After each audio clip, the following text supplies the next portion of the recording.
कि मैं सैनी समाज का इकलौता व्यक्ति हूं, माली समाज का इकलौता एमएलए हूं और मैं तीसरी बार मुख्यमंत्री हूं। जब मैं मुख्यमंत्री बन सकता हूं तो फिर सरकार चलाना और सरकार को मैनेज करना मेरे लिए मुश्किल काम नहीं है। और वहां पे बहुत सारे जो है जाट समाज के मेंबर पार्लियामेंट, विधायक और जाट समाज के प्रमुख लोग जो थे वो आए हुए थे, मंच पे बैठे थे। मैंने उनसे कहा था कि आपके लिए बहुत बड़ा चैलेंज है। आपकी आबादी 27% से ज्यादा राजस्थान में है और 27% से ज्यादा आबादी वाली और कोई कौम राजस्थान में नहीं है। ना राजपूत है, ना मीणा है, ना गुर्जर है। वहां ये 4 बड़ी जातियां हैं। इनमें सबसे बड़ी जाति अगर कोई है तो वो जाट है। हमारी अपनी सरकार कैसे बने, हम 30% है। हम किसी के पीछे नहीं लगना चाहते। कोई हमारे पीछे लगे तब जाकर के आप ये मान के चलो, आप ये मान के चलो हम 30% वाले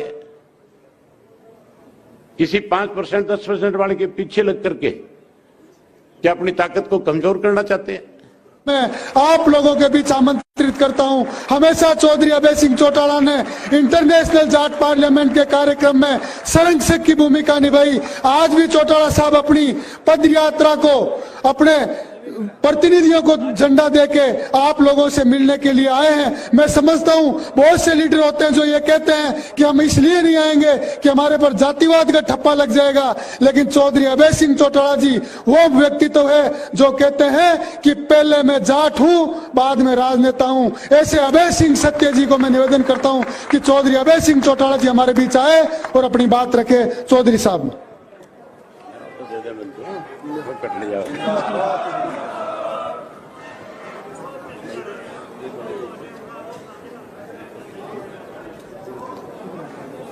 बहुत ही आदर और सम्मान के योग आज के अंतर्राष्ट्रीय जाट संसद के मुख्य अतिथि, पूर्व में रहे केंद्रीय मंत्री चौधरी वीरेंद्र सिंह जी, जम्मू कश्मीर के पूर्व मंत्री सरदार मनजीत सिंह जी, उत्तर प्रदेश के राष्ट्रीय लोकदल के विधायक श्री प्रदीप चौधरी जी, चौधरी राम सिंह खुलेरी जी, हरियाणा के इंडिपेंडेंट विधायक चौधरी सोमवीर सांगवान जी, श्री विक्रम रंधावा जी, पूर्व में रहे डीजीपी एमएस मलिक साहब, पंजाब कांग्रेस कमेटी की प्रवक्ता अमृत कौर गिल जी और इस कार्यक्रम के संयोजक राम अवतार पलसानिया जी, पीएस कलवानिया जी, आज के इस कार्यक्रम में देश भर से आए हुए जाट समाज से जुड़े हुए सभी मंच पे बैठे हुए सभी साथीगण, विश्व के स्तर से भी आज बहुत सारे अलग अलग मुल्कों से आए हुए मंच पे बैठे हुए सभी आदरणीय साथियों, आज के इस अंतर्राष्ट्रीय जाट संसद में आए हुए आदरणीय बुजुर्गों, नौजवान साथियों, माताओं, बहनों, पत्रकार छायाकार दोस्तों, मेरे से पूर्व जो वक्ता थे उन्होंने सारी बातें समाज कैसे आगे बढ़े, हम सबको मिलकर के कैसे समाज को आगे और लेकर के जाना है, इसके लिए हमें आपस में चाहे हमारे राजनीतिक रिश्ते ठीक ना हो, लेकिन समाज कैसे आगे बढ़े इसके लिए हमें राजनीति से ऊपर उठ करके सबको एक मंच पे इकट्ठा होकर के समाज को आगे ले जाने में अपनी जिम्मेवारी निभानी चाहिए। ये सारी बातें मेरे से पहले बहुत विस्तार से बताई गई। गवर्नर साहब ने बहुत खुल करके आपके बीच में चर्चा करी। एक किस्सा भी बहुत बढ़िया सुनाया उन्होंने कि कैसे वक्त में एक मामूली जाट ने जो भेड़ बकरी चढ़ाने का काम करता था, उसने कैसे लोगों को संगठित किया, कैसे मुसलमान से लड़े, कैसे अपनी कौम को उन्होंने बचाने का काम किया। उनकी अगली पीढ़ी ने उन्हीं से शिक्षा लेकर के कौम को हमेशा आगे बढ़ाने में बड़ी जिम्मेवारी निभाई। चौधरी वीरेंद्र सिंह जी ने भी सारी बातें आपके सामने रखी। मेरी ख्याल अब कोई ऐसा इशू है नहीं कोई बचा हुआ जिस पे कोई चर्चा की जा सके, लेकिन मुझे मंच पे बुलाया गया।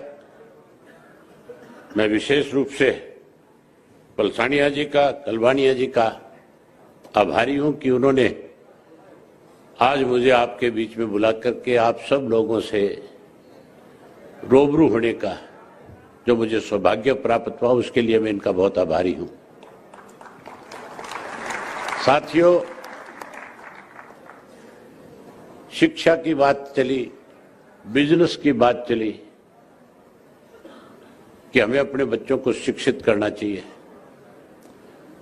हमें बिजनेस में आगे बढ़ना चाहिए।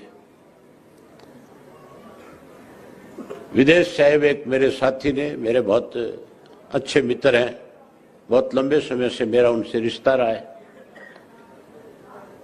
उन्होंने भी थोड़े समय में एक बहुत बड़ी बात कही थी कि कैसे आज हम 50-50 लाख रुपया खर्च करके अमेरिका के बॉर्डर के साथ लगते हुए मुल्क है उनका वीजा लेकर के कैसे अमेरिका में एंट्री हो। उसके लिए जहां पैसा खर्च करते हैं वहां कई दफा ऐसे हालात भी पैदा हो जाते हैं कि जो बच्चे यहां से जाते हैं वो अपने मुकाम तक पहुंचने से पहले परमात्मा को भी प्यारे हो जाते हैं। बहुत मुश्किल तरीका है। उन्होंने जो बताया कि हमें अपने बच्चों को एजुकेट करके, पढ़ा लिखा करके, अच्छी डिग्रियां दिला करके इस योग्य बनाना चाहिए कि वो कम से कम जब विदेश में जाना चाहे तो उनकी डिमांड हो वहां पे कि उनको वहां की कंपनियां स्वयं यहां से वीजा दे करके उन मुल्कों में जॉब दे। बात बहुत बढ़िया थी। और उन्होंने ये भी कहा कि हमें इस लायक बच्चे बनाने चाहिए कि हमें यहां पे भी किसी किस्म की दिक्कत नहीं आनी चाहिए। लेकिन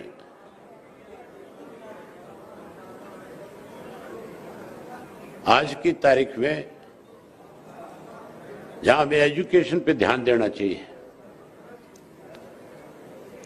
वहीं उसके साथ साथ समाज की जो बुराइयां हैं, कुरीतियां, जो कमियां हैं, जो खामियां हैं, उनको भी दूर करने के लिए हमें आपस में मिल बैठ करके फैसले लेने चाहिए ताकि हमारा समाज भी और आगे बढ़ सके। हमारा समाज जो है, जाट जो है विशेष करके, उसने हमेशा दूसरे की मदद में आगे बढ़ने का काम किया है। मैंने बहुत सारे ऐसे इत्तेफाक देखे हैं जब कोई किसी की मदद के लिए आगे नहीं आता है तो हमारी कम्युनिटी के लोग जो है वो कहीं ना कहीं आगे बढ़ करके ना केवल मदद करता है बल्कि वो इस तरह से मदद करता है कि जैसे उसके खुद के अपने किसी सदस्य के साथ कोई दुर्घटना हो रही है और कैसे वो उसकी मदद करे। वो अपना सब कुछ दांव पे लगा करके भी दूसरे की मदद करने के लिए हमेशा आगे रहता है। अभी बात चल रही थी चौधरी छोटू राम की। चौधरी छोटू राम जब पंजाब के अंदर मिनिस्टर हुआ करते थे, उन्होंने कैसे किसान कौम को मजबूत किया जाए, कैसे किसान को ताकत मिले, उसके लिए जहां किसान को एक नारा दिया था, वही उन्होंने एक बहुत बड़ा फैसला लिया था। उस फैसले का जिक्र मेरे ख्याल मेरे आने से पहले किसी ने किया होगा तो अलग बात है। एक बार किसान के खेत की गेहूं पक करके तैयार हो गई थी। वो रेवेन्यू मिनिस्टर थे और उस वक्त के कोई गवर्नर जो थे, उन्होंने चौधरी छोटू राम को बुला करके कहा था कि हमें किसान की सारी गेहूं जो है इस मूल्य पे चाहिए। 1 रुपया शायद बढ़ाया गया था और चौधरी छोटू राम ने कहा कि अगर आप 1 रुपया बढ़ा करके किसान से गेहूं लेना चाहोगे तो फिर आप किसान के साथ जो है जबरदस्ती कर रहे हैं। उन्होंने कहा कि इसका भाव बढ़ाओ ताकि मैं किसान को इस बात के लिए राजी कर लूं कि वो अपनी फसल आपको दे। लेकिन वो गवर्नर जो था अहंकारी था, उसने उनकी बात को स्वीकार नहीं किया और उसने कहा कि अगर इस तरह से नहीं दोगे तो फिर हमें आपसे कैसा बर्ताव करके गेहूं लेनी है वो फिर हम अपने आप फैसला करके ले लेंगे। चौधरी छोटू राम ने कहा कि पहले तो मैं सोच सकता था, लेकिन अब तो अगर भाव नहीं बढ़ाओगे तो मैं किसान को इस बात के लिए तैयार कर लूंगा, वो खड़ी फसल को आग लगा करके अपनी गेहूं सारी की सारी खेत में जलाने का काम कर लेगा, लेकिन आपको नहीं देगा। और आखिर उस अंग्रेज को झुकना पड़ा, गेहूं के भाव बढ़ाने पड़े और किसान को चौधरी छोटू राम ने एक बड़ी ताकत देने का काम किया था। आज हम इसीलिए तो अपने जितने भी तस्वीरें आपके सामने ऊपर लगी हुई है, इन सबको इस बात के लिए याद करते हैं कि इन सब ने अपने राजनीतिक जीवन में कोई ना कोई अहम फैसले जरूर लिए थे, जिसकी वजह से आज ये हमारे लिए पूजनीय है। आज हम इनको याद करके आज भी हम इनसे कुछ ना कुछ सीखते हैं। इनके ऊपर लिखी जो किताबें हैं, जो पुस्तकें हैं, जो हिस्ट्री है इनकी, उससे भी आज बहुत कुछ सीखने को मिलता है। आज सबसे बड़ी जरूरत है हमें इकट्ठा होने की। पिछले साल जयपुर में भी इसी तरह का एक सम्मेलन था और मुझे उस सम्मेलन के अंदर बुलाया गया था। जब मुझे आमंत्रित किया गया बोलने के लिए, समय का अभाव था। उस वक्त वहां के जो चीफ मिनिस्टर थे अशोक गहलोत साहब, जो आज भी मुख्यमंत्री है, उन्होंने एक इंटरव्यू दिया था। उनके यहां पे एक विवाद चल रहा था, उनकी सरकार में बैठे लोग उनका विरोध कर रहे थे और इस किस्म की चर्चा थी कि किसी भी दिन इनकी सरकार जा सकती है। लेकिन उन्होंने अपनी सरकार को अपनी मैनेजमेंट के माध्यम से बचाने का काम किया था। जब उनकी सरकार बच गई थी तो प्रेस के लोग जब उनके पास गए, उनसे एक इंटरव्यू लिया तो उनसे पूछा कि आपने ऐसा कौन सा करिश्मा है, कौन सा जादू है आप में, जो आपने सरकार को बचाने का काम किया। बड़ी हैरानी की बात थी। उन्होंने अपने इंटरव्यू में कहा था कि मैं सैनी समाज का इकलौता व्यक्ति हूं, माड़ी समाज का इकलौता एमएलए हूं और मैं तीसरी बार मुख्यमंत्री हूं। जब मैं मुख्यमंत्री बन सकता हूं तो फिर सरकार चलाना और सरकार को मैनेज करना मेरे लिए मुश्किल काम नहीं है। और वहां पे बहुत सारे जो है जाट समाज के मेंबर पार्लियामेंट, विधायक और जाट समाज के प्रमुख लोग जो थे वो आए हुए थे, मंच पे बैठे थे। मैंने उनसे कहा था कि आपके लिए बहुत बड़ा चैलेंज है। आपकी आबादी 27% से ज्यादा राजस्थान में है और 27% से ज्यादा आबादी वाली और कोई कौम राजस्थान में नहीं है। ना राजपूत है, ना मीणा है, ना गुर्जर है। वहां ये 4 बड़ी जातियां हैं। इनमें सबसे बड़ी जाति अगर कोई है तो वो जाट है।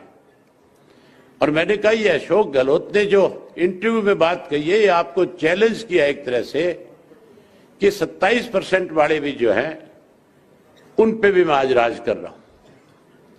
मैंने कहा आप इकट्ठा हो, राजनीति से ऊपर उठ करके कैसे जाट कौम इस प्रदेश में सत्ता में आए, इसके लिए आप अपने मतभेद भुलाओ और इकट्ठे होकर के इस लड़ाई को लड़ो, ताकि आने वाले समय में कोई दूसरा व्यक्ति इस किस्म के छिटा कसी आपकी कौम पे ना कर सके और आप अपनी ताकत के साथ इस प्रदेश पे अपना मुख्यमंत्री बना करके साबित करो कि हम एक हैं, हम ताकतवर हैं, हम वो लोग हैं जो केवल अपनी अपनी कौम के साथ नहीं बल्कि गांव के अंदर जो 36 बिरादरी के लोग रहते हैं, हमारे यहां तो सबसे बड़ा भाईचारा कोई अगर मजबूत करने का काम करता है तो वो जाट कौम के लोग करते हैं। आप इसी गांव का उदाहरण ले लो। अगर किसी गांव के अंदर, जाट के गांव के अंदर किसी गरीब के घर में कोई अनहोनी हो जाती है, सबसे पहले जाट जाति के लोग उसके दरवाजे पे जाकर के खड़े होते हैं और उससे जाकर के कहते हैं कि जो हो गया उसको तो हम वापस नहीं करवा सकते, लेकिन हम तेरे साथ हैं, आगे तेरे को किसी किस्म की परेशानी ना आए, इसके लिए तुझे चिंता करने की जरूरत नहीं है। हम तेरे साथ खड़े होकर के तेरी मदद करने में जो हमारी जिम्मेवारी होगी उसको निभाने का काम करेंगे।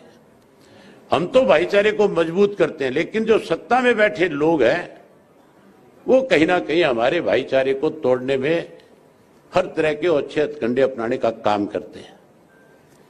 चौधरी वीरेंद्र सिंह बैठे हैं हरियाणा के अंदर जाट आरक्षण को लेकर के। बहुत लंबे समय से इस बात की मांग की जा रही थी कि जैसे राजस्थान के अंदर बैकवर्ड क्लास के अंदर जाट को प्रतिनिधित्व दिया गया है, जाट को आरक्षण दिया गया, उसी तरह हरियाणा में भी 10% जाट को आरक्षण दिया जाए। जाट को नहीं, उसके साथ 4 और कौम भी जोड़ी गई थी, जिसमें बिश्नोई था, जिसमें रोड था, जिसमें आपके जाट था, त्यागी था। इन सब के लिए मांग करी थी और बहुत लंबे समय से सत्ता में बैठे लोग जो है ये आश्वस्त कर रहे थे कि हम आपको आरक्षण देने का काम करेंगे, लेकिन हमें आरक्षण देने की बजाय आंदोलन करने वाले जो नौजवान बच्चे थे उनके ऊपर रात को निहत्थे जो बैठे थे, पुलिस से गोलियां चलवा करके एक दिन में 32 लोगों को मौत के घाट उतारने का काम किया था। 32 बच्चे हमारे मरवाए गए और 32 बच्चे मरवाने के बाद जब जाट समाज के लोगों ने इतनी बड़ी दुर्घटना होने के बाद भी संयम के साथ काम लेकर के नए सिरे से धरना दिया, जसिया में जाकर के नए सिरे से उसकी मांग उठाई, तो मैं और चौधरी वीरेंद्र सिंह एक मंच पे इकट्ठा थे। आज हमारे सामने देवव्रत जी अभी एक बात कह करके गए थे कि चौधरी छोटू राम ने 2 नहीं 3 बातें कही थी। एक तो चौधरी छोटू राम ने कहा था कि ये भोले किसान तू बोलना सीख ले, और दूसरा उन्होंने कहा था कि अपने दुश्मन को पहचान ले। तीसरा उन्होंने ये भी जोड़ दिया साथ में कि अब जाट कम्युनिटी को जो है विरोध करने की बजाय सरकार में कैसे हिस्सा हो उसके लिए सरकार के साथ जुड़ना सीख ले। उनका इशारा सीधा सीधा था कि मौजूदा जो सरकार है देश में या प्रदेश में, हमें उसके साथ चलना चाहिए। देवव्रत जी गुजरात में रहने लग गए, हरियाणा में होते तो उनको पता होता कि हमारे साथ क्या हो रहा है। अब तो चले गए। मेरी बड़ी इच्छा थी कि वो बैठे होते, मैं उनके सामने सारी बातें कहता। हैरानी की बात है, हमारे ऊपर लाठियां बरसाई जाती है, हमारे ऊपर गोलियां चलाई जाती है। हमें चाहे कोई भी आंदोलन हो, अगर हम उस आंदोलन का हिस्सा होते हैं, यहां पे जब किसान आंदोलन चल रहा था, उस किसान आंदोलन के अंदर भी हमारी सरकार में हमारे मुख्यमंत्री ने यहां तक भी कहा था कि किसान आंदोलन नहीं है, ये जाट आंदोलन है। हमें तो उसमें भी अलग थलग करने की कोशिश करी गई, हमें अलग थलग करने की कोशिश की जाती है और हमें ये सिखाने की भी कोशिश की जा रही है कि हमें इस सरकार के साथ चलना चाहिए। हमें तो ये सीखना चाहिए अब कि हमारी अपनी सरकार कैसे बने। हम 30% है, हम किसी के पीछे नहीं लगना चाहते। कोई हमारे पीछे लगे तब जाकर के आप ये मान के चलो हम 30% वाले, किसी 5% 10% वाले के पीछे लग करके क्या अपनी ताकत को कमजोर करना चाहते हैं? कमजोर करना चाहते हो क्या आप लोग? हाँ, तो हमें तो कैसे हमारा राज बढ़े, कैसे हम सत्ता में आए, कैसे हम अपनी सरकार चलाएं। हमारे से पंजाब के लोग बहुत समझदार हैं। पंजाब के लोगों ने कभी भी ऐसा फैसला नहीं होने दिया कि वहां जट सिंह के सिवाय कोई दूसरा चीफ मिनिस्टर बन जाए। मैं आपको एक किस्सा बताता हूं उनका। इससे पिछला जो चुनाव था पंजाब के अंदर, उस वक्त भी इस किस्म के हालात थे, इस किस्म की चर्चा थी कि आप पार्टी सत्ता में आएगी। और उस वक्त में केजरीवाल ने किसी का चीफ मिनिस्टर का नाम तय नहीं किया था। उसकी नीयत यह थी कि दाव लगे कहीं ना कहीं तू पंजाब का चीफ मिनिस्टर बने। पंजाब के जो जट सिख मतदाता थे उसको यह बात समझ में आ गई थी कि अगर गलती से भी आप पार्टी को सत्ता में ले आए तो फिर केजरीवाल चीफ मिनिस्टर बन जाएगा, फिर तुम्हारे हाथ से सत्ता चली जाएगी। इसलिए उन्होंने बादल साहब को वोट देने की बजाय कांग्रेस को वोट देकर के अमरिंदर सिंह को चीफ मिनिस्टर बना दिया था। बना दिया था कि नहीं बना दिया था? अब की बार जो है भगवंत मान का जब नाम आ गया था तो फिर वहां के जो मतदाता थे वो कांग्रेस से भी परेशान हो चुके थे और वो अकाली दल को भी सत्ता में नहीं लेकर आने देना चाहते थे। बावजूद उसके उन्होंने, क्योंकि भगवंत मान का नाम आ गया था, एक जट सिख का नाम आ गया था, इसलिए उन्होंने आप पार्टी को सत्ता में लाने का काम किया। सत्ता में कैसे आओ, इसके लिए हम सबको सोचना चाहिए। हम सबको उसको, कौन आपकी ताकत बन सकता है, कौन आपको आगे बढ़ा सकता है, कौन आगे लेकर के जा सकता है। हम चौधरी छोटू राम को क्यों याद करते हैं? इसीलिए करते हैं ना कि चौधरी छोटू राम जब सत्ता में थे तो उन्होंने आपकी कम्युनिटी के लिए बहुत अच्छे काम किए थे, बहुत अच्छे फैसले लिए थे, इसीलिए याद करते हो ना। चौधरी चरण सिंह को हम क्यों याद करते हैं? उन्होंने किसानों की बहुत बड़ी लड़ाई लड़ी, बहुत बड़ी पैरवी करी, प्रधानमंत्री के पद पे रह करके अच्छे फैसले लिए, यूपी के चीफ मिनिस्टर के तौर पे उन्होंने बहुत अच्छे काम किए। चौधरी देवीलाल को भी आज हम इसीलिए याद करते हैं कि जब वो सत्ता में थे तो उन्होंने 10,000 रुपए तक के कर्जे पूरे देश के किसान के माफ करवाने में बड़ी भूमिका निभाने का काम किया। उन्होंने पेंशन जैसी योजनाएं लागू करी थी जिससे आज पूरे देश के लोगों को लाभ मिल रहा है। हर बुजुर्ग को एक सम्मान पेंशन देने का काम किया था, इसलिए आज हम उनको याद कर रहे हैं। जितने भी हमारे किसान लीडरशिप जो रही है उसको इसीलिए याद करते हैं कि उन्होंने हमारे लिए अच्छे काम किए। मैं आप लोगों का ज्यादा समय न लेकर के सिर्फ एक ही बात आपसे आखिर में कहना चाहूंगा कि हमें अपने समाज को आगे ले जाने के लिए सबको मिलजुल करके राजनीति से ऊपर उठ करके समाज के हित में जो फैसले हैं वो हर हालत में लेने चाहिए। और उसके लिए कोई भी व्यक्ति अगर पहल करे, और मेरे जुम्मे कभी भी आने वाले वक्त में कोई इस तरह की जिम्मेवारी लगाए कि समाज के लिए हम ये फैसला लेने जा रहे हैं और आपको इसके लिए कोई स्टेप डाउन करना पड़ेगा, तो मैं बिना किसी झिझक के अपना स्टेप डाउन करके भी समाज को कैसे ताकत मिले, समाज कैसे आगे बढ़े, उसके लिए मैं उनके साथ खड़ा हो जाऊंगा।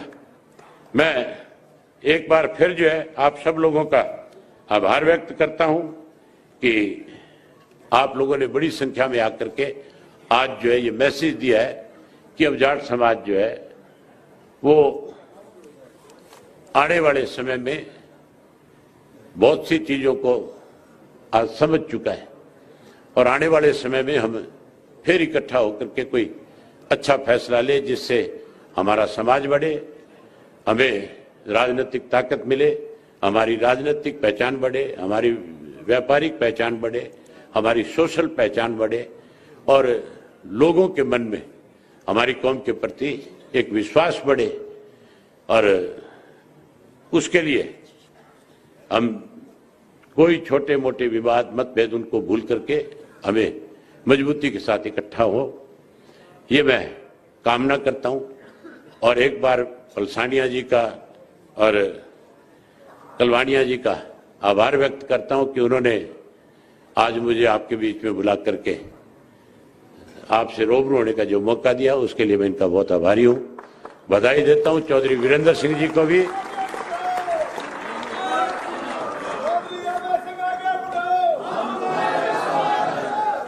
नारे लगाने से कोई आगे नहीं बढ़ता, आगे तो तब बढ़ेगा जब तुम सब लोग बढ़िया फैसला करोगे, हैं?